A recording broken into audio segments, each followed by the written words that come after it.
Magandang araw po sa ating lahat. Andito po ako ngayon sa aming mga niyugan. Ako po ay nag-inspeksyon dito kung mayroon bang nabuwal sa aming mga niyog. So, sa kabutihang palad at wala naman pong minabuwal sa aming mga niyog at ito po sila ay nakatindig pa rin. So, pero siguro ko na na-stress talaga sa bagyo ito ang aming mga pananim. Dahil napakalakas ng hangin. Yung mga niyog na ito ay siya po ang sumasangga ng mga hangin patungo sa aming mga pananim. Salamat po sa mga niyog at yung aming mga mais ay hindi napuruhan ng hangin.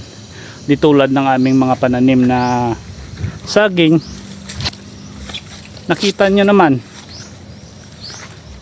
kung ano kalakas yung hangin at tubig. So ito po, nakita po natin na umaagos pa yung tubig dito sa aming farm. So kung magtatagal pa po ito, malalantay yung aming mga pananim, lalambot yung lupa at mabubuwal yung mga tanim dito. So salamat po at lumampas na po yung bagyo dito sa amin, pero may iniwan siyang kalamidad. Ito po yung mga dahon na nabali dahil sa malalakas na hangin. Experience po namin dito sa nung bagyong Odette. Maraming bunga yung aming mga niyog. Pagkatapos ng bagyong Odette, after a month, nagsilaglaga na po yung kanyang mga bunga. Wala na po kaming pwedeng marbes kasi yung mga bunga niyang malalaki, parang ulo na lang ng aso. Hindi na lumaki. Yung hindi nalaglag ay hindi naman lumaki dahil na stress yung aming mga niyog. Yan na po, pagkatapos ng bagyong Odette, mahigit sa 1 taon at kalahati yung hinintay namin bago mamunga. Pagkatapos mamunga naman po, last year, tinamaan naman po kami dito ng sobrang init. Tumama yung El Nino. Yung ibang panganyog namin ay namatay. Yung ibang mga niyog ay talagang tuyot na tuyot yung katawan. Talagang wala kaming nakuhang produkto doon. 1 taon at kalahati ulit yung aming hinintay at bumunga naman ulit ngayon. Kakatapos lang po namin maglagay ng fertilizer. Ito po yung aming dinaanan. Ginbreak namin po ng traktora at nilagay sa ilalim ng lupa yung mga fertilizer para hindi po ma-evaporate sa hangin. Yan po. Yan po ang agi ng aming breaker. Nilagay po namin sa ilalim ng lupa. Pagkatapos po ngayon, this week, kakatapos lang po ng bagyo, ito naman po ang nanalasa sa amin. Siguro wag lang sanang magsilaglaga naman ng kanyang bunga.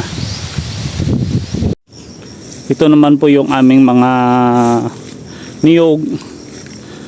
So sa kabutihang palad hindi po sila na damage, pero expectar na lang po natin na ito'y na stress din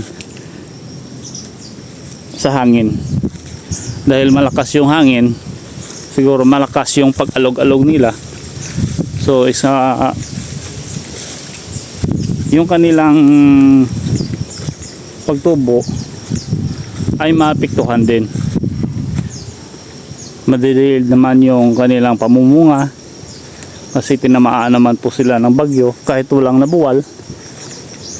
Pero ito ay nakaapekto sa kanilang mga ugat at na-stress na po sila.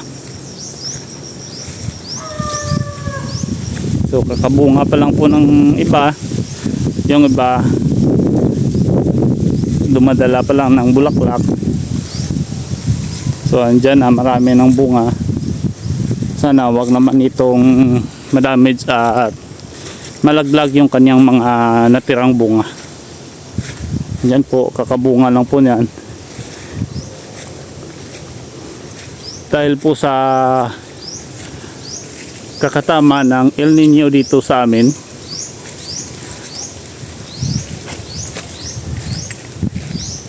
yan po, meron masyang maraming bunga. So sana wag na siyang mahulog dahil tinamaan po kami ng bagyo. Experience po namin last time yung nagdaang Odette, marami kaming hinarvest na mga bunga before tumama yung bagyong Odette. Pagkatapos ng bagyo, nagsilaglagan yung kanyang bunga at ibang mga puno ay nagkabuwal-buwal. So na-stress talaga yung aming mga lubi o ang aming mga niyog.